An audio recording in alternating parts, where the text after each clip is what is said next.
आपका के M academy में आपका स्वागत है। आज हम साइंस का सेकंड चैप्टर है अम्ल, क्षार एवं लवण है उसका आज उसकी सेकंड क्लास होने जा रही है। जो फर्स्ट क्लास में हमने पढ़ा था अम्ल क्या होते हैं, क्षार क्या होते हैं। अम्ल जैसे बेसिकली हम पहले जो पीछे वाले जो टॉपिक है उस पर एक बार छोटी सी नज़र डालते हैं कि अम्ल क्या होते हैं। अम्ल क्या होते हैं? जो खट्टे पदार्थ होते हैं, ठीक है, मतलब स्वाद में क्या होते हैं, वो खट्टे होते हैं, तो वो क्या होंगे? अम्ल होंगे। क्षार क्या होते हैं? जो कड़वे होते हैं। क्या होते हैं? कड़वे होते हैं, वो क्या होंगे? क्षार होंगे। ठीक है। अब इसमें क्या है, जैसे हमने पढ़ा था कि जो जैसे सब जो हमने घरों में जो सब्जी बनती है उसमें जो हल्दी होती है, अगर उसका उसका धब्बा भी अगर लग जाता है तो वो पहले रेड कलर का होता है, फिर उसको बार बार रगड़ने पर क्या हो जाता है? वो पीले रंग का हो जाता है। ठीक है। जो लिटमस पत्र होते हैं, ठीक है, लिटमस पत्र होते हैं वो बैंगनी रंग का होता है।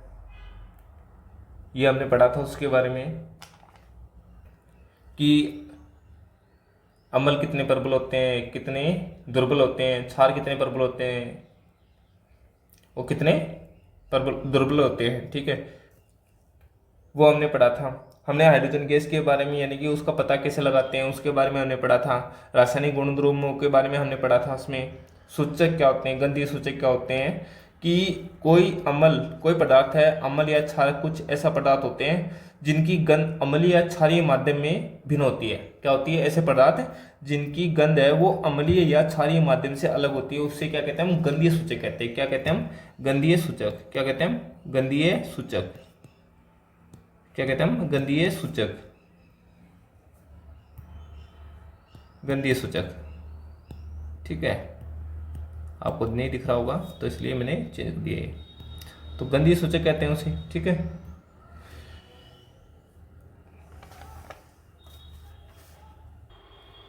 और हमने पढ़ा था कि अम्ल और क्षार पर परस्पर कैसे अभिक्रिया करते हैं, वो हमने पढ़ा था। धातु कार्बोनेट और हाइड्रोजन कार्बोनेट अम्ल के साथ कैसे अभिक्रिया करते हैं, वो हमने इसमें पढ़ा था। ठीक है। धातु अम्लों के साथ धातु ऑक्साइड के साथ अभिक्रिया है, तो ये हमने इसमें पढ़ा था। अब हम चलते हैं हमारी क्लास के आगे चलते हैं हम थोड़ा सा। अब चलते हैं, हमारा जो टॉपिक है आज का वो क्या है? PH scale. क्या है? PH scale. पीएच स्केल किसे कहते हैं? पहला तो हमारा ये है, किसी विलयन में उपस्थित H प्लस आयन, किसी विलयन में उपस्थित H प्लस आयन है, वो उसकी आयन की सांद्रता ज्ञात करने के लिए एक पीएच स्केल विकसित किया गया। यानी कि एक स्केल विकसित किया गया जिसे क्या कहते हैं? हम पीएच स्केल कहते हैं। ठीक है। तो पीएच में जो पी है उसका उसका जो नाम है वो पुसांस है, जो एक जर्मन शब्द से लिया गया है जिसका अर्थ होता है शक्ति। यानी कि पुसांस का अर्थ क्या होगा? शक्ति। क्या होगा? शक्ति।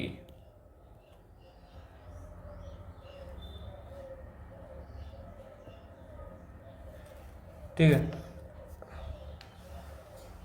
अब जैसे कि आपने देखा है कि साधारण भाषा में पीएच को एक ऐसी संख्या के रूप में हमें देखना चाहिए जो किसी विलयन की अम्लता अथवा क्या है? किसी विलयन की अम्लता अथवा क्षारीयता को दर्शाता है। क्या जो पीएच स्केल है वो किसी विलयन की अम्लता और क्षारता, उसकी क्षारीयता को दर्शाता है। हाइड्रोनियम आयन है। क्या है? हाइड्रोनियम आयन है।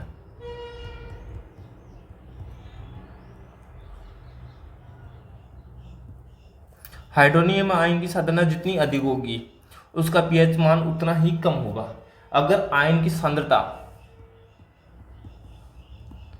अगर ज्यादा है तो पीएच मान है वो क्या होगा? उतना ही कम होगा। क्या होगा? उतना ही कम होगा।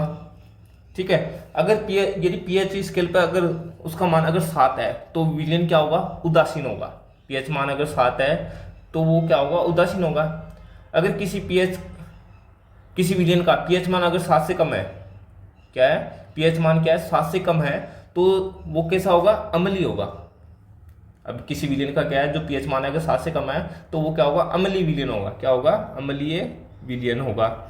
अगर किसी विलयन का पीएच मान 7 से अधिक है, किससे पीएच मान है वो 7 से अधिक है, मतलब जैसे ये स्केल दे दिया, ठीक है, इसमें 7 हो गया, ये 0 हो गया और ये 14 हो गया। ठीक है। अगर यहाँ पे आता तो वो अम्लीय होगा, ये अम्लीय होता है, और ये क्या होता है? क्षारीय। क्षारीय मतलब 7 से अधिक हो रहा है, 14 की तरफ बढ़ रहा है, मतलब वो क्या हो गया, क्षारीय विलयन हो गया। यानी यह पीएच स्केल 0 से 14 तक पीएच मान ज्ञात करने के लिए उपयोग में लाया जाता है। ठीक है, तो दुर्बल अम्ल और ये प्रबल, जैसे चार्ट में दर्शाया गया है कि दुर्बल क्षार है और प्रबल क्षार है। ये जो आप स्केल में देख रहे हैं, जैसे दुर्बल अम्ल कौन से हो गए, CH3COOH H2CO3, H plus ion की मात्रा है। फिर प्रबल अम्ल कौन से हो गए, HCl H2SO4 HNO3, ये हो गए दुर्बल यानी प्रबल अम्ल। अब दुर्बल क्षार है NH4OH, ये हो गए दुर्बल क्षार, OH माइनस आयन मात्रा होती है इसमें। प्रबल क्षार क्या हो गया, NaOH KOH और CaOH2। ठीक है, बढ़ती हुई अम्ल की प्रकृति है 7 और बढ़ती हुई क्षारीय की प्रकृति है, ये हम पढ़ेंगे इसमें।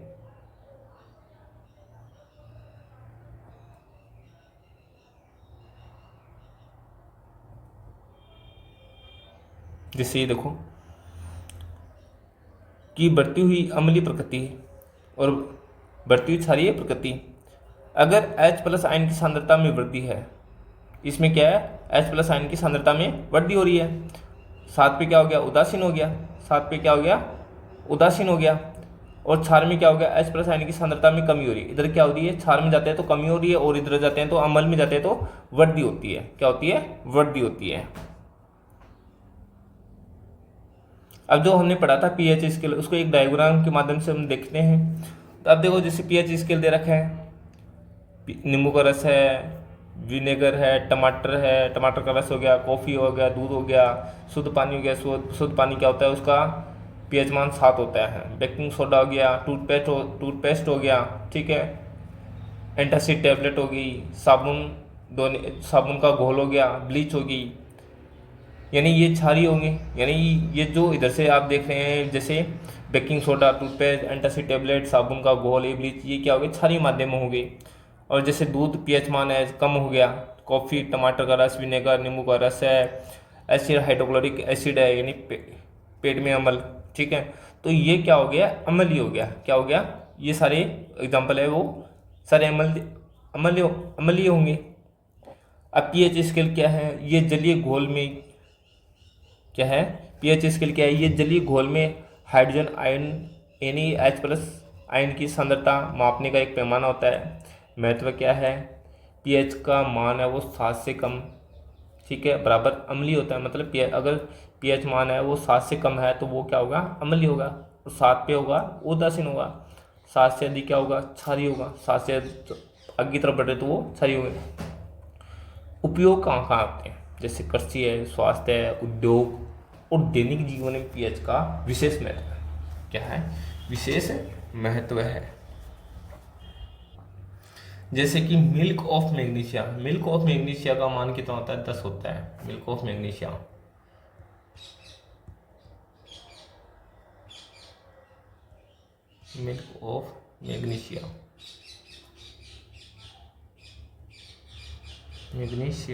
मैग्नीशिया इसका पीएच मान कितना होता है, पीएच मान बराबर 10 होता है। ठीक है, अब सोडियम हाइड्रोक्साइड है, क्या है, सोडियम हाइड्रोक्साइड।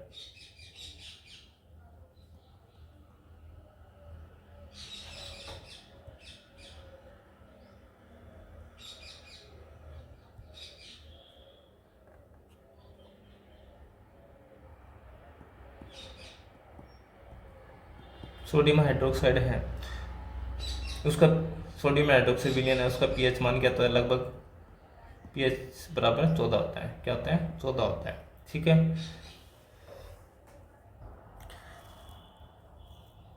अम्ल तथा क्षार की शक्ति क्या है, अम्ल तथा जो क्षार की शक्ति है वो विलयन में H प्लस आयन तथा OH माइनस आयन की सांद्रता पर निर्भर करता है। अम्ल तथा क्षार की जो शक्ति है वो विलयन में H प्लस आयन यानी कि जो अम्ल तथा क्षारक में शक्ति, अम्ल तथा क्षारक की शक्ति यानी कि अम्ल व क्षारक की शक्ति क्या होगी, किस पे निर्भर करती है कि H प्लस आयन, किस पर, H प्लस आयन या तथा यानी तथा OH माइनस आयन पर, आयन पर संख्या निर्भर करती है। यदि हम सांद्रता में हाइड्रोक्लोरिक अम्ल, यदि समान सांद्रता के हाइड्रोक्लोरिक अम्ल तथा एसिटिक अम्ल, क्या है, सांद्रता के हाइड्रोक्लोरिक अम्ल तथा एसिटिक अम्ल जैसे एक मोलर विलयन लेते हैं तो वह विभिन्न मात्रा में, क्या है, तो वह विभिन्न मात्रा में हाइड्रोजन आयन उत्पन्न करेंगे। हम जैसे क्या ले रहे हैं, फिर से सुना कि समान सांद्रता के हाइड्रोक्लोरिक अम्ल, समान सांद्रता के हाइड्रोक्लोरिक अम्ल तथा एसिटिक अम्ल जैसे एक मोलर विलयन लेते हैं तो वह विभिन्न मात्रा में हाइड्रोजन आयन उत्पन्न करेंगे। क्या करेंगे? हाइड्रोजन आयन उत्पन्न करेंगे। और अगर अधिक संख्या में H+ आयन उत्पन्न करने वाले अम्ल परबल अम्ल कहलाते हैं।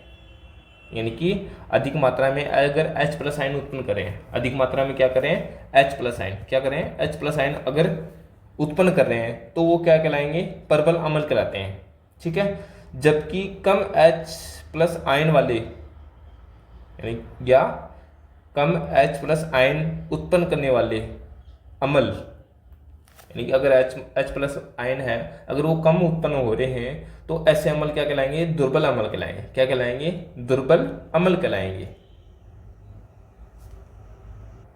अब हम आगे चलते हैं। दैनिक जीवन में पीएच का महत्व है। दैनिक जीवन का, अब जो हमारे दैनिक जीवन में दिनचर्या है उसमें पीएच का क्या महत्व है। पौधे और पशु पीएच के प्रति संवेदनशील होते हैं। हमारे शरीर में 7.0 से 7.8 पीएच प्रास यानी कि रेंज के बीच कार्य करता है। जो हमारा शरीर है उसका पीएच मान कितना होता है, 7 से 7.8 के बीच में हमारा शरीर है वो काम करता है। वर्षा जल की पीएच मान जब 5.6 से कम हो जाती है तो वह अम्लीय वर्षा कहलाती है। ये क्या कहलाएगी? अम्लीय वर्षा कहलाती है।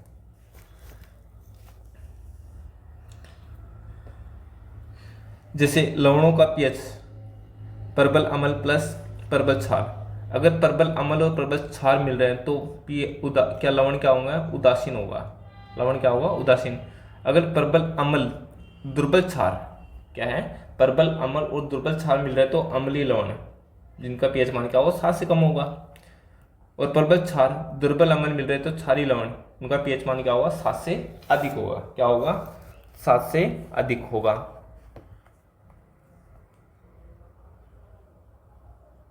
जैसे इसको एक डायग्राम के माध्यम से हम देख सकते हैं किन किन में हो रहा है, उनकी बेसिक डिटेल के बारे में हम पढ़ेंगे, उनके बारे में। ठीक है।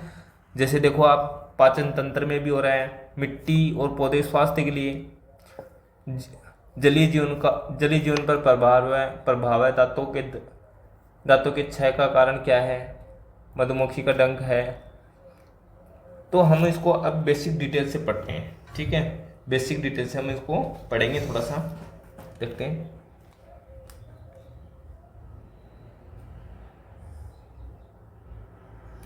अब देखो यहां पर कि पहला क्या था, हमारे पाचन तंत्र। पहला क्या है, पाचन तंत्र। पाचन तंत्र का पीएच। तो पाचन तंत्र का पीएच क्या होता है, हमारा उदर हाइड्रोक्लोरिक अम्ल, यानी जो हमारा उदर है, आमाशय है, वो हाइड्रोक्लोरिक अम्ल उत्पन्न करता है। क्या करता है? हाइड्रोक्लोरिक अम्ल यानी HCl उत्पन्न करता है। हाइड्रोक्लोरिक अम्ल उत्पन्न करता है। उदर को हानि पहुंचाए बिना, यानी कि जो हमारा आमाशय है, ठीक है, उदर है, उसको हानि पहुंचाए बिना भोजन के पाचन में सहायक होता है। यानी उसको जो उदर होता है वो क्या करता है, हाइड्रोक्लोरिक अम्ल उत्पन्न करा है, उसको बिना हानि पहुंचाए वो भोजन के पाचन में सहायता करता है। क्या करता है? हमारे पाचन में सहायता करता है। अपच की उपस्थिति में, यानी जब हमारा खाना है, अपच का अर्थ क्या होता है, जब हमारा जो खाना है जो पचता नहीं है, हमारे शरीर में पचता नहीं है, ठीक है, उस स्थिति में अत्यधिक मात्रा में अम्ल उत्पन्न करता है। जो हमारा आमाशय वो अत्यधिक मात्रा में क्या करेगा, अम्ल उत्पन्न करेगा, जिसके कारण उदर में दर्द एवं जलन का अनुभव होता है। कभी कभी हम जैसे खाना खाते हैं तो हमारे जो अमाशय होता है, ठीक है, तो उसमें क्या होती है, जलन सी महसूस होती है, ठीक है। वो क्यों होती है? क्योंकि वो अत्यधिक मात्रा में अम्ल उत्पन्न करता है, जिसको हम एसिडिटी बोलते हैं। कि सीने में जलन से खाना खाने के बाद क्या है, जलन से होने लग गई और दर्द होने लग गया, तो एसिडिटी होगी। तो वो किस कारण होती है? क्योंकि वो अधिक मात्रा में अम्ल उत्पन्न करता है। क्या करता है? अधिक मात्रा में अम्ल उत्पन्न करता है। इस दर्द से मुक्ति के लिए हम एंटासिड, दर्द की मुक्ति के लिए क्या लेते हैं?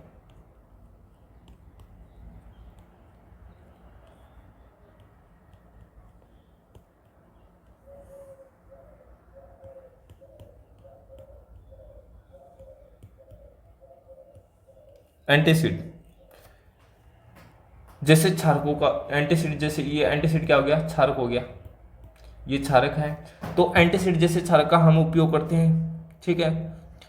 जैसे हम खाना नहीं पचता है, एसिडिटी होगी, जैसे हम इनो वगैरह पीते हैं, इनो लेते हैं हम, ये भी हम काम में लेते हैं। इनो जो दुकान पे उपलब्ध होता है, मेडिकल पे भी मिलता है। अब एंटासिड क्या करता है? एंटासिड क्या करता है कि ये अम्ल की अत्यधिक मात्रा को, जो अम्ल जो हमारे यानी कि अमाशय में क्या है, जो अम्ल मात्रा अधिक हुई है, एंटासिड क्या करता है, उस मात्रा को, अधिक मात्रा को उदासीन कर देता है। क्या कर देता है? उदासीन करता है। क्या करता है? उदासीन, ठीक है, उदासीन करता है। और इसके लिए मैग्नीशियम हाइड्रोक्साइड, क्या लिखे हैं इसके लिए? मैग्नीशियम,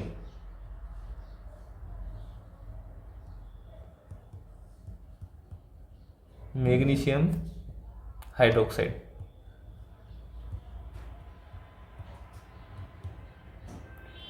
जैसे मैग्नीशियम हाइड्रोक्साइड मतलब milk of magnesia, milk of magnesia.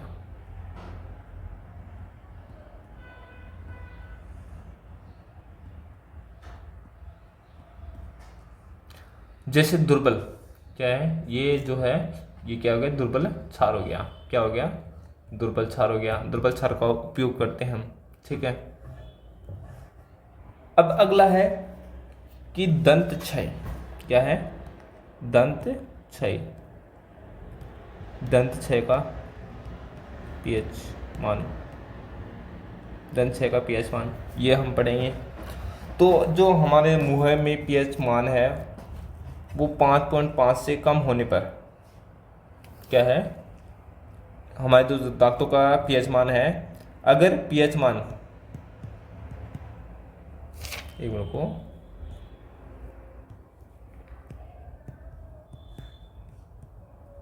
दांतों का पीएच मान,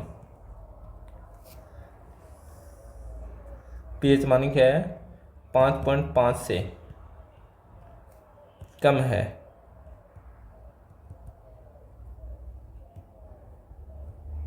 कम है तो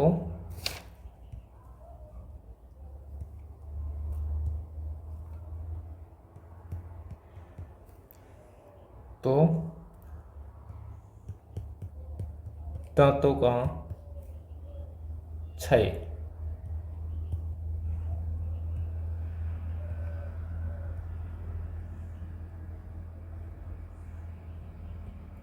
यानी कि अगर दांतों का पीएच मान 5.5 से कम है तो दांतों का क्षय प्रारंभ हो जाता है, यानी दांत टूटने लगते हैं, किसी के पीलापन होने लगता है।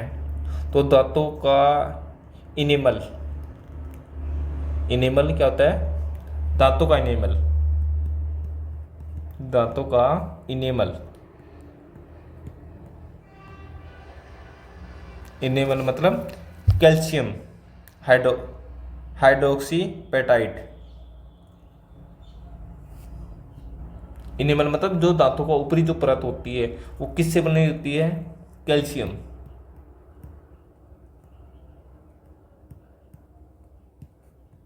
कैल्शियम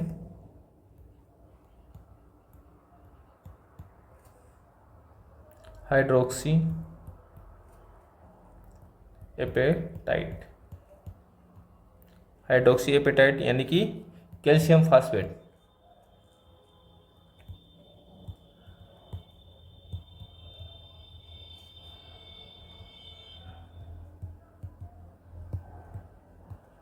कैल्शियम फास्फेट का क्रिस्टलीय रूप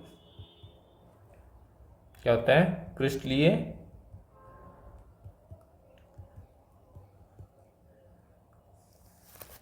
क्रिस्टलीय रूप से क्या होता है? बना होता है। यानी जो दांतों का ऊपर इनिमल होता है, ऊपर का जो कवर यानी कि जिसे चिकनाट बोलते हैं, वो किससे बना होता है दांतों? वो कैल्शियम हाइड्रोक्सी हाइड्रोक्सी एपेटाइट यानी कैल्शियम फास्फेट का एक क्रिस्टलीय रूप होता है, उससे बना होता है, जो शरीर का सबसे कठोर पदार्थ होता है। जो क्या होता है? शरीर का सबसे कठोर पदार्थ होता है, शरीर का सबसे कठोर पदार्थ होता है।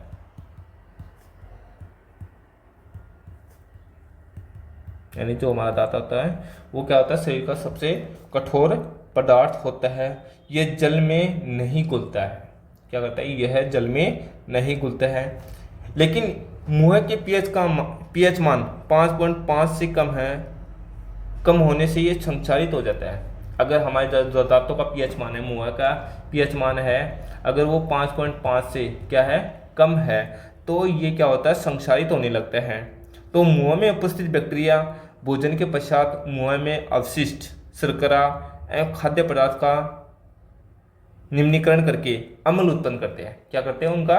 जैसे कि फिर से सुना कि अगर हमारे मुंह का जो पीएच मान है वो 5.5 से कम होता है, तो ये दांतों को क्या होने लगते हैं? संक्षारित होने लगते हैं। क्या होते हैं? संक्षारित होने लगते हैं। तो जैसे मुंह में उपस्थित बैक्टीरिया भोजन के पश्चात मुंह में अवशिष्ट शर्करा एवं खाद्य पदार्थ का निम्नीकरण करके अम्ल उत्पन्न करते हैं। क्या करते हैं? अम्ल उत्पन्न करते हैं। अम्ल उत्पन्न कर दिया। अब इसके बचाव के लिए भोजन के बाद हमें मुंह साफ करने से इससे बचाव किया जा सकता है। यानी भोजन करने के बाद क्या करना चाहिए? हमें जो मुंह यानी कि ब्रश वगैरह करना चाहिए, उसको मुंह को हमें साफ करना चाहिए। मुंह की सफाई के लिए क्षारीय दंत मंजन यानी कि मुंह की सफाई के लिए जो हम टूथपेस्ट यूज करते हैं, क्या है? टूथपेस्ट यूज करते हैं, वो क्या होता है? क्षारीय होता है। क्या होता है? क्षारीय होता है। यानी इसका उपयोग करने से अम्ल की जो अत्यधिक मात्रा है वो क्या हो जाती है? उदासीन हो जाती है। जो हमारे अगर पीएच मान अगर कम है, तो टूथपेस्ट जैसे हम यूज करते हैं तो हमारे जो अम्ल की जो मात्रा हमारे मुंह में अधिक है, तो वो क्या होती है? उदासीन कर देती है उसको। क्या टूथपेस्ट क्या कर देता है? उसको उदासीन कर देता है। ठीक, जिसके परिणाम स्वरूप दंत क्षय को रोका जा सकता है। जिसके परिणाम स्वरूप क्या है? दंत क्षय को रोका जा सकता है। आगे चलते हैं हम।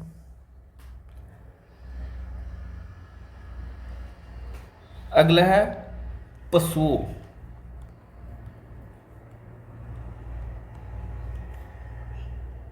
एवं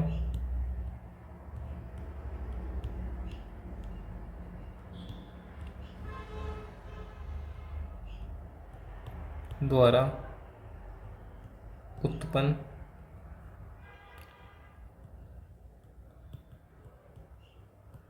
रसायनों से आत्मरक्षा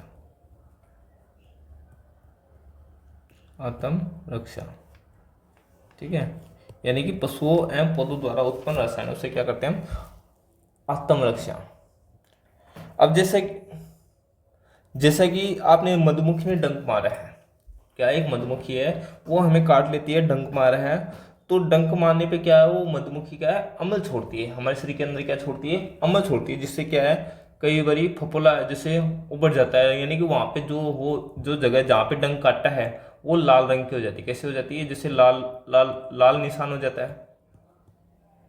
क्या हो जाता है? लाल निशान हो जाता है, जिसके कारण हमारे क्या होता है? जिससे हमें दर्द का अनुभव होता है, क्योंकि उसने जो डंक मारा है, उसने मधुमक्खी ने क्या किया? हमारे शरीर के अंदर अम्ल छोड़ दिया, जिसके कारण दर्द और जलन महसूस होती है। क्या होती है? जलन का अनुभव होता है। तो डंक मारे गए अंग में बेकिंग सोडा, जहाँ पे डंक मारा गया है अंग में क्या है? बेकिंग सोडा जैसे दुर्बल क्षार का उपयोग करते हैं। क्या करते हैं हम? दुर्बल क्षार का उपयोग करते हैं। उसको उदासीन करने के उपयोग करने से क्या मिलता है? आराम मिलता है। यानी नेटल उदासीन करने के लिए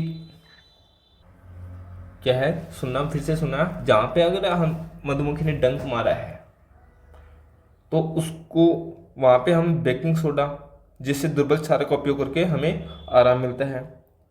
आगे है जैसे नेटल। नेटल नेटल के डंक मारने वाले बाल मेथेनोइक अम्ल छोड़ते हैं। नेटल क्या होता है, एक पौधा होता है। नेटल किसका, एक पौधे का नाम है, ठीक है, ये पौधा है। अगर ये डंक डंक वाले बाल मेथेनोइक अम्ल छोड़ते हैं, जो इसके डंक होते हैं यानी बाल जिसको बोलते हैं बाल, वो क्या छोड़ते हैं, मेथेनोइक अम्ल। क्या छोड़ते हैं,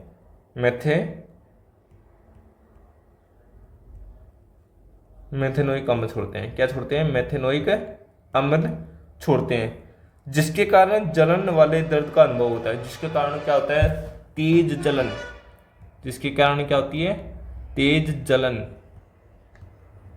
तेज जलन का अनुभव होता है, अनुभव व दर्द होता है, ठीक है।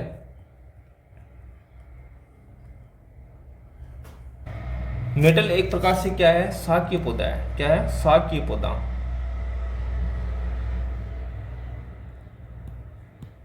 ये शाकीय पौधा है। अगर इसको हम गलती से भी छू ले तो मैंने बताया जैसे दर्द का अनुभव होता है, ठीक है।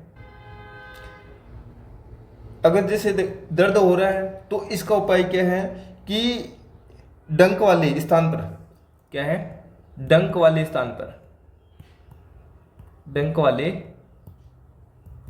स्थान पर डोक पौधा,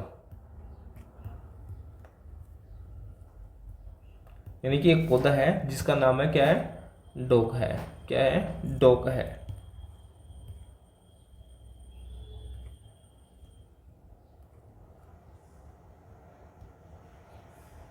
डोक पौधा है। तो अगर इसकी पत्ती, डोक पौधे की क्या है, पत्ती रगड़ते हैं, पत्ती रगड़कर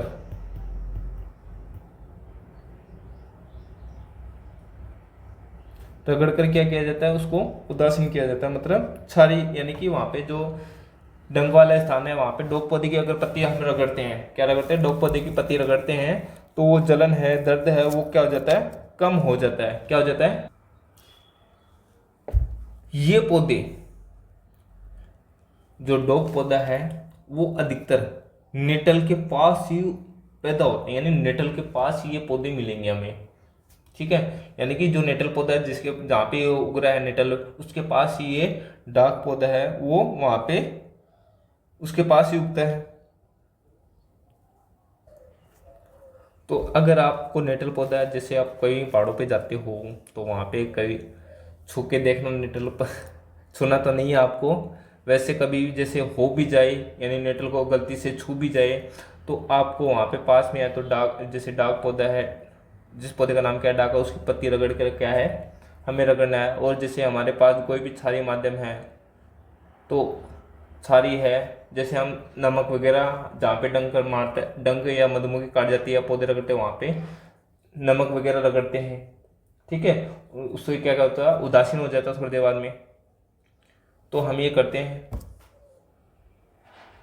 जैसे देखो कई बारी क्या होता है, जो मधुमक्खी है, मधुमक्खी काट भी देती है, तो हम कई बारी क्या, उसको उदासीन करने के लिए, मधुमक्खी काटती है तो उसको उदासीन करने के लिए क्या है, हम जैसे लोहे की कोई वस्तु रगड़ते हैं वहाँ पर, उसका डंक निकालने के लिए, मतलब उदासीन हो जाता है। माचिस की तिली रगड़ते हैं, नमक रगड़ते हैं, ठीक है। क्यों रगड़ते हैं, क्योंकि वो क्षारीय होते हैं, नमक भी क्षारीय होता है, लोहे की वस्तु रगड़ते हैं तो वो क्या होता है, वो भी क्षारीय होती है। तो क्षारीय होने के कारण क्या होता है, वो उसमें अम्ल की मात्रा ज़्यादा होगी, तो उसको रगड़ते हैं तो क्या कर जाता है, वो उदासीन हो जाता है, जिसके कारण क्या होता है, थोड़ी देर में जो तेज जलन होती है वहाँ से वो ठीक हो जाता है। क्या हो जाता है, ठीक हो जाता है। अब हम आगे चलते हैं कि नमक से रस, साधारण नमक से रसायन।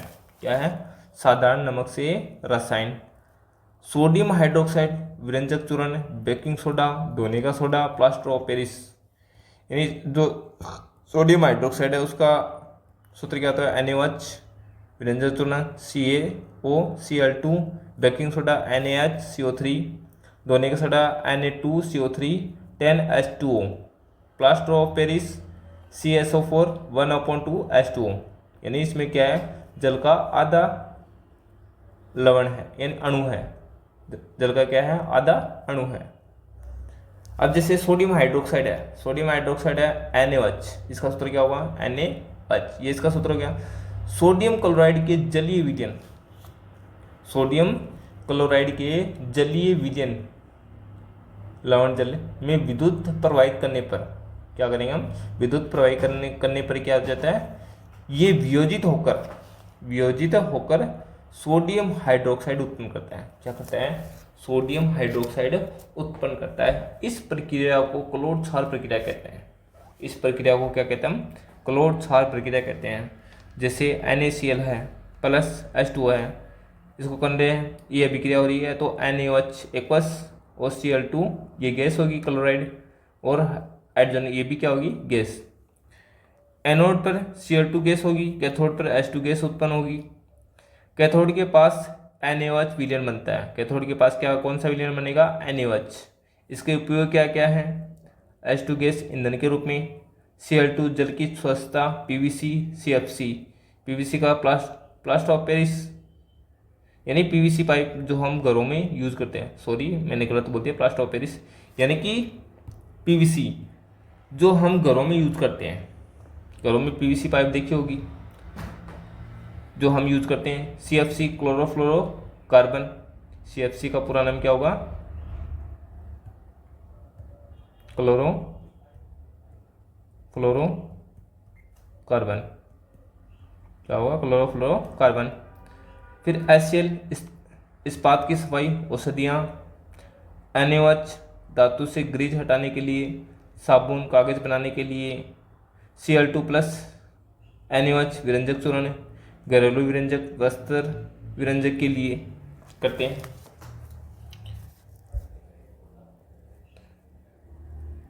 अब जो हमने पढ़ा था ऊपर, उसको एक बार डायग्राम के माध्यम से देखते हैं। सोडियम हाइड्रोक्साइड है, ठीक है, कास्टिक सोडा है। अब पहले ये देखते हैं हम NaCl, इसकी प्राप्ति H2O, आप ये देख रहे डायग्राम से, यानी साधारण नमक है NaCl के जलीय विलयन के विद्युत अपघटन, यानी कि साधारण नमक में क्या करेंगे, साधारण नमक के जलीय विलयन के विद्युत अपघटन, तो इसको क्लोड क्षार प्रक्रिया द्वारा प्राप्त करते हैं। किसके द्वारा, क्लोड क्षार प्रक्रिया द्वारा प्राप्त करते हैं। ये इसकी रासायनिक अभिक्रिया होगी। भौतिक गुण क्या होंगे, श्वेत, रेशेदार, ठोस, स्पर्श में साबुन जैसा, चिकना, जल में अत्यधिक विलयन, ऊष्माक्षेपीय अभिक्रिया, संक्षारक प्रकृति, त्वचा जलाता है जिसे, ठीक है। अब रासायनिक गुण क्या होंगे, अम्ल के साथ अभिक्रिया यानी उदासीनीकरण अभिक्रिया। ये अभिक्रिया है NaOH की HCl के हाइड्रोक्लोरिक साइड के साथ अभिक्रिया करवा रहे हैं, तो सोडियम क्लोराइड बन रहा है और H2 जल बन रहा है इसमें साथ। अधात्विक ऑक्साइड के साथ अभिक्रिया करवा रहे हैं, तो सोडियम हाइड्रोक्साइड की कार्बन डाइऑक्साइड के साथ अभिक्रिया करवा रहे हैं, तो Na2CO3 और H2O इसमें बनता है। धातु जस्ता के साथ अभिक्रिया है, जिंक प्लस सोडियम हाइड्रोक्साइड, तो Na2ZnO2, ठीक है, और H2 गैस निकल रही है इसमें। प्रमुख उपयोग कहाँ उपयोग होते हैं, साबुन व अपमार्जक, साबुन की टिकिया और झाग बनाने में, कागज उद्योग में लकड़ी, कागज की रील, फाइबर यानी रेयन जैसे धागे हैं वगैरह हैं, लेबोरेटरी अभिकर्मक जैसे टेस्ट ट्यूब है, फ्लास्क है, इनमें क्या है, धातु परिशोधन, एल्यूमिनियम रिफाइनरी है, इनमें सभी का उपयोग किया जाता है।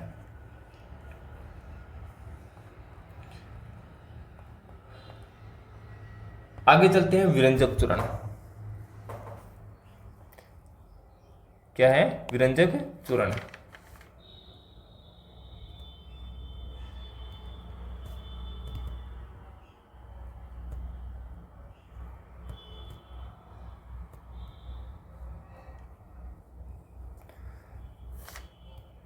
अब देखो, शुष्क बुझे हुए चूने, शुष्क बुझे हुए चूने CaOH2 यानी बुझा हुआ चूना है, पर क्लोरीन की क्रिया से विरंजक चूर्ण का निर्माण करते हैं।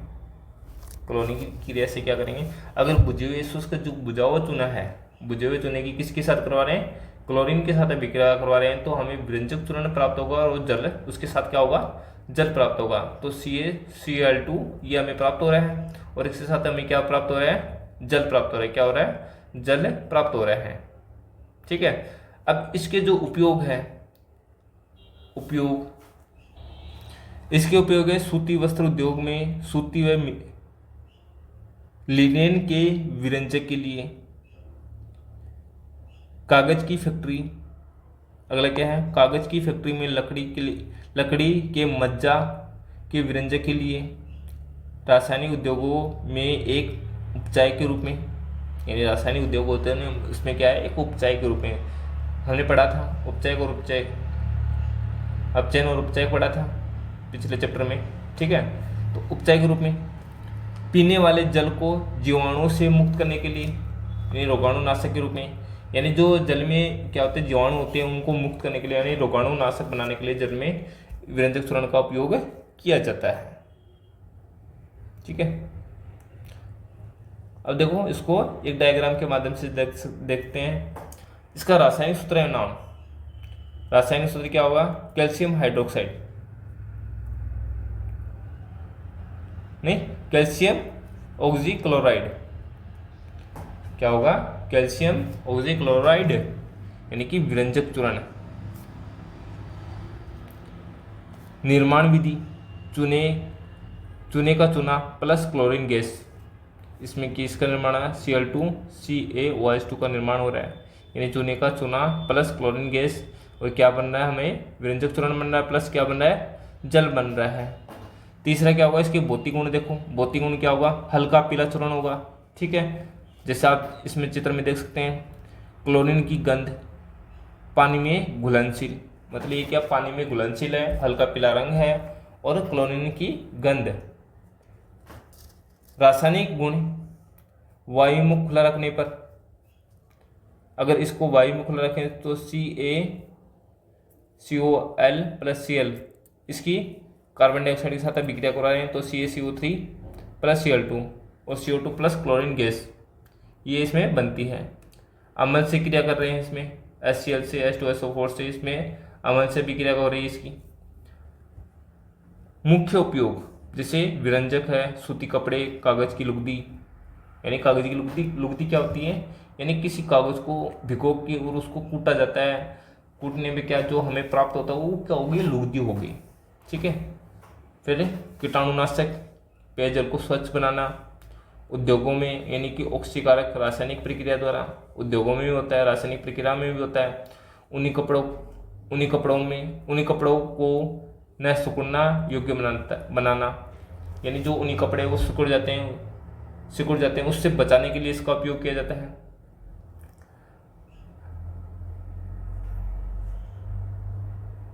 छठा महत्वपूर्ण बिंदु क्या होगा, Cl2 की मात्रा, शुष्क चूना।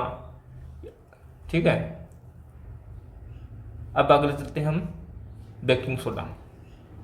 क्या है, बेकिंग सोडा।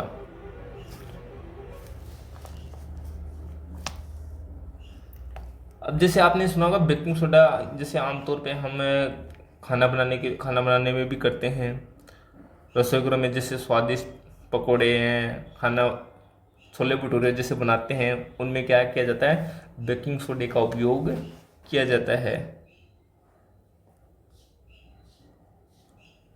और कभी कभी की इसका उपयोग है वो खाने को शीघ्रता से, यानी कि जल्दी बनाने में भी किया जाता है, यानी कि जो खाना है बेकिंग सोडा डालते हैं तो उसमें क्या है, जो खाना है वो शीघ्रता से पकने के लिए भी इसमें किया जाता है।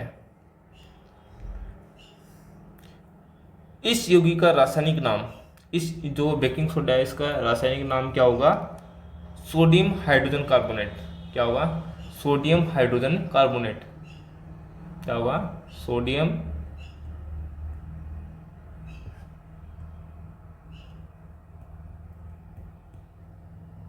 Hydrogen carbonate, sodium hydrogen carbonate. ठीक है। जैसे आप अभिक्रिया देख रहे हैं, तो NaCl सोडियम क्लोराइड की जल के साथ और CO2 प्लस NH3 इनके साथ अभिक्रिया करवाते हैं तो NH4Cl यानी कि अमोनियम क्लोराइड क्या बनता है, अमोनियम क्लोराइड बन रहा है।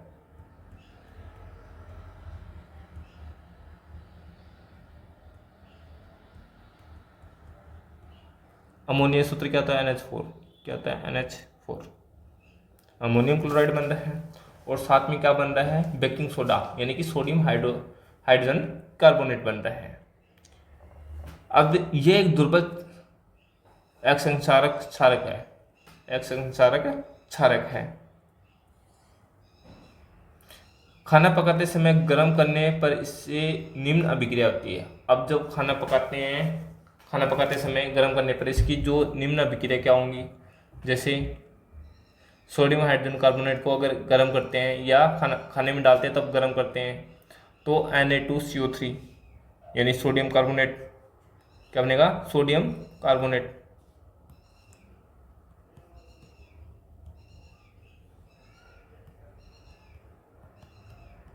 सोडियम कार्बोनेट बनता है और जल बनता है साथ में, और कार्बन डाइऑक्साइड गैस बनती है इसमें। इसके उपयोग देखो बेकिंग पाउडर बनाने में यानी बेकिंग सोडा प्लस टार्टरिक अम्ल। दूसरा है इस अभिक्रिया से उत्पन्न कार्बन डाइऑक्साइड गैस यानी CO2 के कारण पाव रोटी या केक से शामिल उठ जाता है तथा इससे ये मुलायम एवं स्पंजी हो जाता है। यानी कि आपने देखा होगा कार्बन डाइऑक्साइड के यानी कि जो बेकिंग सोडा है, जब ब्रेड होता है, ब्रेड वगैरह है यानी बर्गर है, तो इनमें क्या डाला जाता है, बेकिंग सोडा, जिससे क्या होता है फूले फूले और सॉफ्ट यानी स्पंजी जैसे होते हैं। आपने देखा होगा जैसे बर्गर आप खाते हैं तो वो क्या होता है, सॉफ्ट होता है यानी सॉफ्ट मुलायम होता है और स्पंजी जैसा होता है। उसको दबाने पर क्या हो जाता है, वापस वो वैसा वैसा हो जाता है। वो क्यों होता है, उसमें क्या होता है, बेकिंग सोडा होता है। ठीक है, अगले चलते हैं एंटासिड। ये क्या है, एंटासिड का एक संघटक है जो हमने एंटासिड पढ़ा था पीछे। ठीक है, ये एक क्षारी होता है। एंटासिड क्या होता है, एक क्षारी होता है। ये इसका भी एक संघटक है। इसका उपयोग सोडा अम्ल अग्निशामक में भी किया जाता है। इसका उपयोग है वो सोडा अम्ल यानी कि अग्निशामक में भी इसका किया जाता है। अब हम आगे चलते हैं, इसको एक डायग्राम के माध्यम से हम इसको देखते हैं बेकिंग सोडे को। ठीक है, जैसे सामान्य नाम और सूत्र बेकिंग सोडा, सामान्य नाम क्या होगा बेकिंग सोडा, सूत्र क्या होगा NaHCO3 यानी कि सोडियम हाइड्रोजन कार्बोनेट। क्या होगा, सोडियम हाइड्रोजन कार्बोनेट। ये इसका IUPAC नाम हो गया, ये इसकी संरचना होगी। ये क्या है, इसकी संरचना होगी। गुण क्या होंगे, श्वेत क्रिस्टल ठोस, पानी में कम घुलनशील, उभयधर्मी यानी कि अम्ल और क्षार दोनों के साथ प्रतिक्रिया करते हैं, यानी अम्ल और क्षार के दोनों के साथ ये करेगा अभिक्रिया।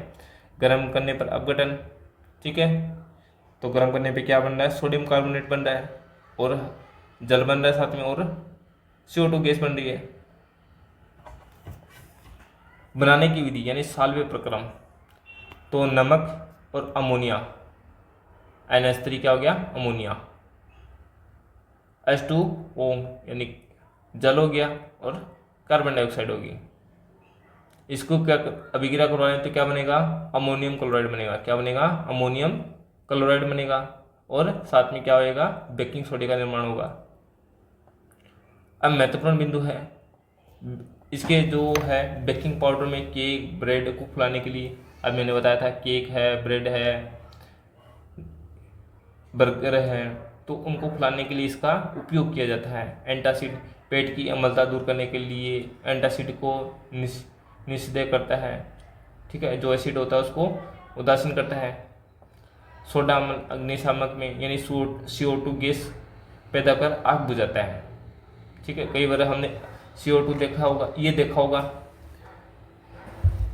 तो कई बार ये जैसे वाहनों में मिलते हैं, बड़ी बड़ी बिल्डिंगों में भी लगे होते हैं। तो ये क्या करते हैं, जैसे आग लग जाती है तो क्या करते हैं, तो आग उसको बुझाने के लिए काम करते हैं। ठीक है, यानी ज्वाला और ऑक्सीजन है उसको रोकते हैं। यानी कि अगर ऑक्सीजन रुक गई, यानी कि जो दहन है वो ऑक्सीजन के माध्यम से होता है, उसको ऑक्सीजन के लिए जरूरत होती है, और CO2 गैस हम वहाँ पे छिड़कते हैं तो दोनों क्या हो जाते हैं, अलग अलग हो जाती है, यानी वो ऑक्सीजन को रोक लेते हैं, तो जिसके कारण क्या हो जाती है, आग बुझ जाती है। आगे चलते हैं हम। धोने का सोडा क्या है, धोने का सोडा। धोने का सोडा है, सूत्र क्या हो गया, Na2CO3 10H2।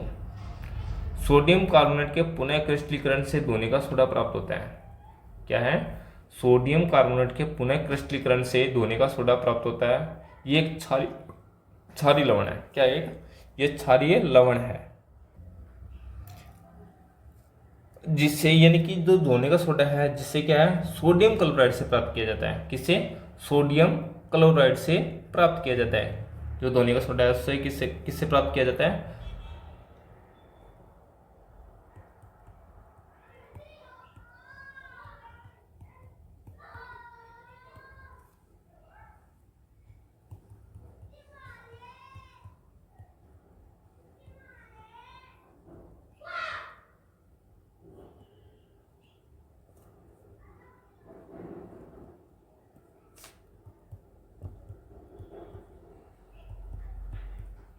यानी इससे किससे, यानी धोने के सोडे को सोडियम क्लोराइड से प्राप्त किया जाता है। जैसे हमने ऊपर बेकिंग सोडे को है, बेकिंग सोडे को हमने गर्म किया है, गर्म करके क्या बन रहा है, सोडियम कार्बोनेट बन रहा है, यानी कि Na2CO3 बन रहा है। ठीक है, अब सोडियम कार्बोनेट के पुनः क्रिस्टलीकरण से, यानी कि इसका पुनः क्रिस्टलीकरण करेंगे, यानी जल के साथ करेंगे इसका, तो हमें क्या प्राप्त होगा, यानी जैसे देखो सोडियम ये कर रहे हैं, ये अभिक्रिया हो रही है यहाँ पे देखिए ये अभिक्रिया, यानी कि सोडियम कार्बोनेट को जल के साथ अभिक्रिया करवा रहे हैं, तो हमें यानी पुनः क्रिस्टलीकरण कर रहे हैं, तो हमें क्या प्राप्त हो रहा है, धोने का सोडा प्राप्त हो रहा है। ठीक है, क्या है, sodium carbonate and sodium hydrogen carbonate है, वो कई उद्योगों प्रक्रियाओं के लिए भी क्या है, उपयोगी रासायनिक है। कई बार क्या है, ये सबसे महत्वपूर्ण उपयोगी रसायन है। अब इसके उपयोग देखते हैं। इसका उपयोग है कांच, साबुन एवं कागज उद्योगों में होता है। इसका उपयोग है बोरेक्स के उत्पादन में होता है, घरों की साफ सफाई के लिए होता है, जल को स्थायी कठोरता को हटाने के लिए, यानी जल में जो कठोरता होती है उसको हटाने के लिए इसका उपयोग किया जाता है। अब हम आगे चलते हैं। आप देखो इसको डायग्राम के माध्यम से, सोडियम कार्बोनेट, हाइड्रोजन कार्बोनेट, ठीक है, क्रिस्टलीकरण का जल है, बनाने की विधि है, बेकिंग सोडा को गर्म करने पर क्या बनेगा, बेकिंग सोडा को गर्म कर रहे हैं और उसको पुनः क्रिस्टलीकरण कर रहे हैं। ठीक है, सोडियम कार्बोनेट का जल के साथ इसका कर रहे हैं, तो क्या बन रहा है, धोने का सोडा यानी वॉशिंग सोडा बन रहा है। प्रमुख उपयोग है कपड़े धोने और सफाई में, जल की स्थायी कठोरता को हटाने के लिए। ठीक है, कांच, साबुन उद्योगों में इनका किया जाता है, बोरेक्स जिससे सोडियम यौगिकों के निर्माण में। तो ये क्या हो गए, इसके उपयोग हो गए। महत्वपूर्ण बिंदु क्या होंगे, एक सफेद क्रिस्टलीय ठोस होता है ये, क्षारीय प्रकृति, लाल लिटमस को नीला करना, यानी कि लाल को नीला करना।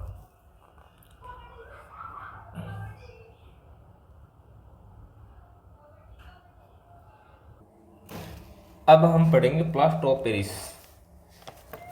प्लास्टर ऑफ पेरिस का सूत्र देखो ऊपर लिखा हुआ है, CaSO4 + 1/2H2O, यानी कि 1/2 है वो क्या है, इसमें जल का आधा अणु है। क्या है, जल का आधा अणु है। अब देखते हैं जिप्सम को 333 केल्विन पर गर्म करने पर ये जल के अणुओं को त्याग कर कैल्शियम सल्फेट हेमीहाइड्रेट क्या बनाता है, कैल्शियम सल्फेट हेमीहाइड्रेट या अर्धहाइड्रेट POP बनाता है। ठीक है, जिसे क्या कहते हैं हम, प्लास्टर ऑफ पेरिस। क्या कहेंगे हम, प्लास्टर ऑफ पेरिस। अब ये क्या करता है, ये सफेद चूर्ण है जो जल में मिलाने पर पुनः जिप्सम बनकर ठोस प्रदान करता है। यानी जो सफ़ेद चूर्ण होता है, सफ़ेद चूर्ण है जो जल मिलाने पर पुनः जिप्सम बनकर ठोस प्रदान करता है। जैसे देखो प्लास्टर ऑफ पेरिस की जल के साथ अभिक्रिया करवा रहे हैं, यानी कि इसमें आधा जल का अणु है, तो हम यहाँ पे क्या ले रहे हैं, 1.5 अणु जल का ले रहे हैं, मतलब CaSO4 यानी जिप्सम, और साथ में क्या बन रहा है, जल बन रहा है। क्या बन रहा है, जल। अब जो इसके उपयोग है, वो क्या है, प्लास्टर ऑफ पेरिस का उपयोग है डॉक्टर क्या है, टूटी हुई हड्डी को सही जगह स्थिर करने के लिए। यानी कि कई बार हमारा जो हाथ वगैरह फ्रैक्चर हो जाता है, हड्डी टूट जाती है, तो उसको डॉक्टर फिक्स करने के लिए क्या करता है, हाथ पे हमें प्लास्टर बांधता है। ठीक है। फिर सेकंड इसका उपयोग है खिलौने बनाने के लिए, सजावट का सामान बनाने के लिए। यानी कि जो हम घरों में मूर्तियाँ वगैरह रखते हैं, सजावट का सामान बनाते हैं, तो वो किससे बनाते हैं, प्लास्टर ऑफ पेरिस से। क्या किससे बनते हैं, प्लास्टर ऑफ पेरिस यानी POP से बनते हैं वो। अगला इसका उपयोग सतह को चिकना बनाने के लिए भी किया जाता है। जो इसका उपयोग है वो क्या है, इसकी जो सतह होती है, सतह को चिकना बनाने के लिए भी किया जाता है इसका उपयोग। अब मेरा एक क्वेश्चन है आपसे कि कैल्शियम सल्फेट को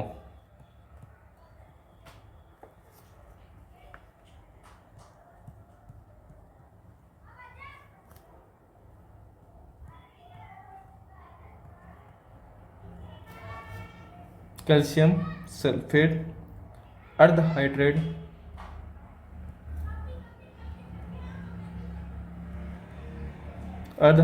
को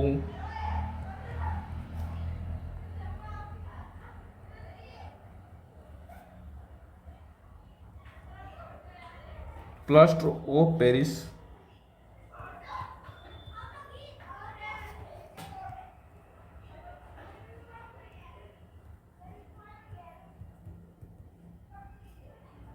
क्यों कहते हैं। तो मेरा ये आपसे क्वेश्चन है कि कैल्शियम सल्फेट अर्धहाइड्रेट को प्लास्टर ऑफ पेरिस क्यों कहते हैं।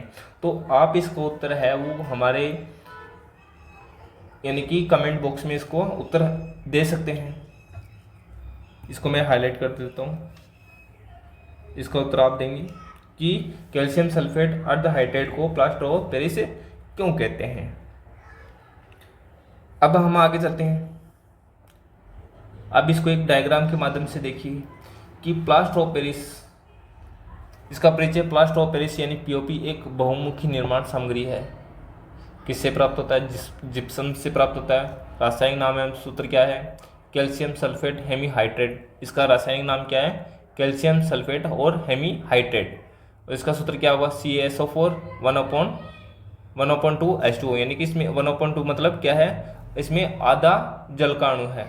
रासायनिक सूत्र ये हो ही गया इसका, ये इसकी संरचना होगी। प्लास्टर ऑफ पेरिस की क्या है, संरचना होगी। बनाने की विधि क्या है, जिप्सम को यानी 100 केल्विन ताप या 300 यानी कि 100 डिग्री सेल्सियस यानी 373 केल्विन ताप पर इसको गर्म करते हैं, तो हमें क्या प्राप्त होता है, प्लास्टर ऑफ पेरिस। क्या होता है, प्लास्टर ऑफ पेरिस यानी कि 1.5 जल के अणु, यानी हमें आधा जल का यानी कि 1.5 जल का अणु प्राप्त होता है हमें।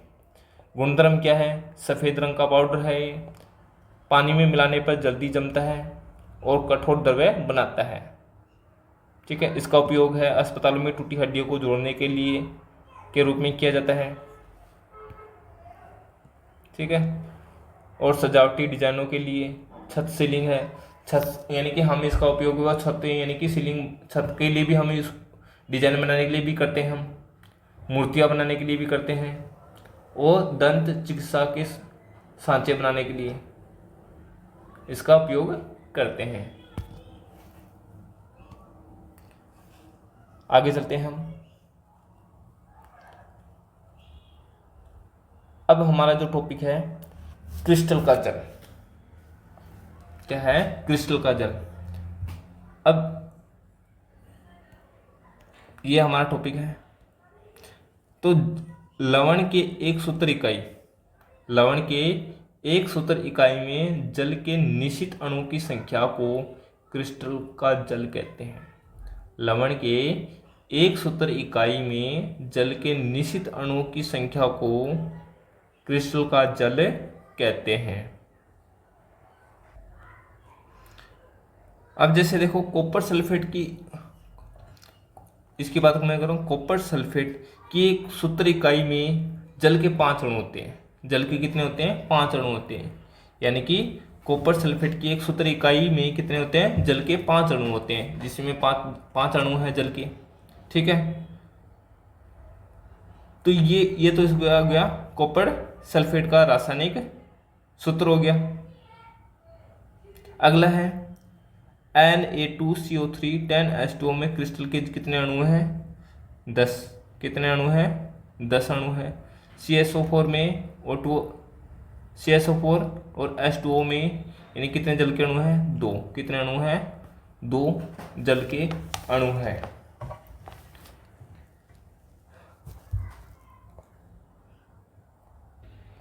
अब जैसे देखिए, क्योंकि कॉपर सल्फेट के कुछ क्रिस्टल को शुष्क, यानी कि जब क्या है कि कॉपर सल्फेट के कुछ जो क्रिस्टल है, जब हम उसको गर्म करते हैं, क्या है, जब हम उसको गर्म करते हैं और गर्म करने के बाद क्या है, उसमें जल की 2 या 3 बूंदे उसमें डालते हैं। कि गर्म करने के बाद क्या है, कॉपर सल्फेट के नमूने में जल की 2 या 3 बूंदे डालते हैं।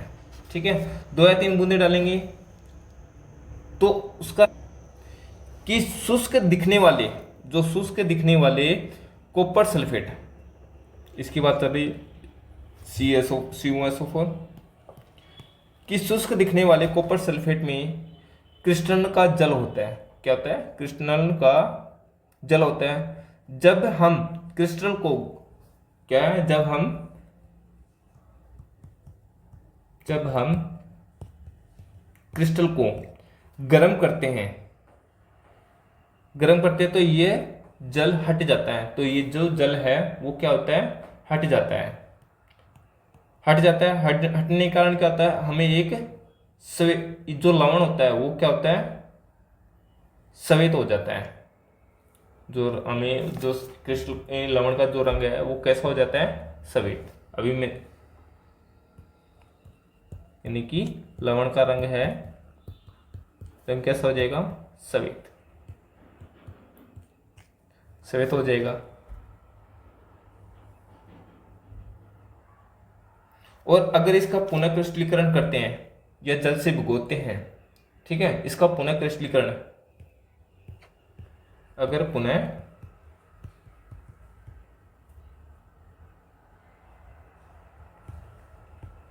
क्रिस्टलीकरण करते हैं तो हमें नीला रंग वापस प्राप्त हो जाता है। क्या हो जाता है? हमें नीला रंग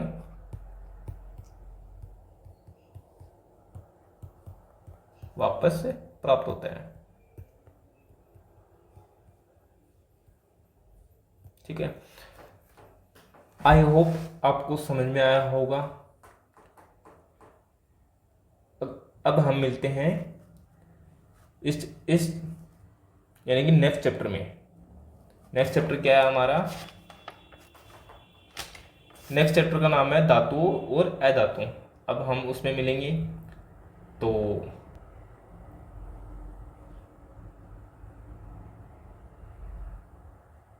एक बार इसको जो है यानी क्रिस्टल का जल है उसको एक बार डायग्राम के माध्यम से देखते हैं।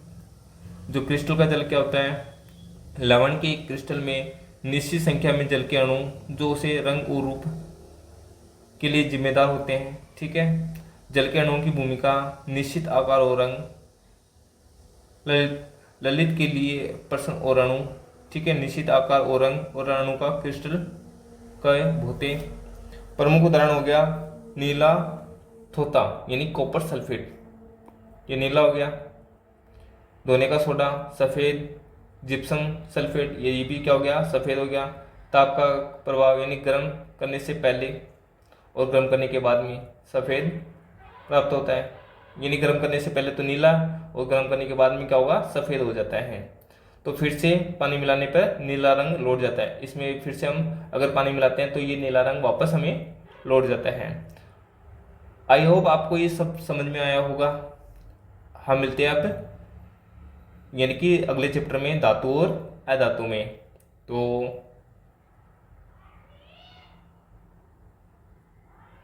Thank you.